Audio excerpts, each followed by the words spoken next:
Emerging above the tree lines of the modern city of Milton Keynes, you can find a beautifully preserved example of this country's industrious past. A lonely windmill, it would seem, with a modest story to tell. Though place your ear to the door, and you may just hear the inconsolable, mournful cries of a heartbroken spirit.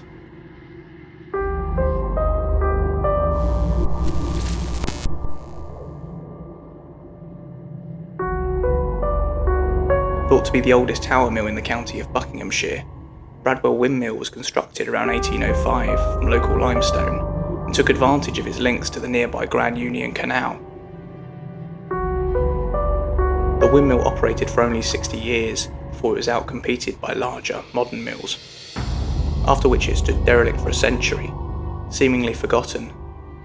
To the locals, however, the windmill would garner an intimidating reputation for strange phenomena, and a tale of suicide and murder to boot.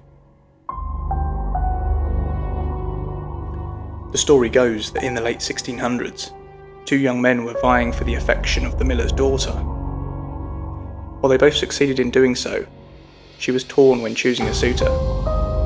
She loved both of these men, and ultimately knew she'd have to hurt one of them. This would end up being the case, as in a crime of passion, one of the men brutally murdered the other so he could be with the miller's daughter. His crime was quickly unearthed, and he was hung from the local gibbet for all to witness. Heartbroken and guilt-ridden that her lovers had died to be with her, the miller's daughter carried herself up to her father's mill and hung herself atop the tower. Even centuries later, her pained cries and wails can still be heard, emanating from in and around the windmill. Interestingly, according to the story, the suicide long predates the windmill that stands today. Is it possible that the spirit of the grieving girl is attached to the land itself, or that she's drawn to the tower that resembles her father's mill?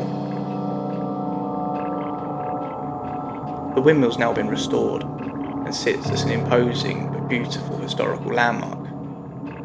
If you find yourself visiting, be sure to keep an ear out for the melancholic cries of pain and loss still tied to these grounds.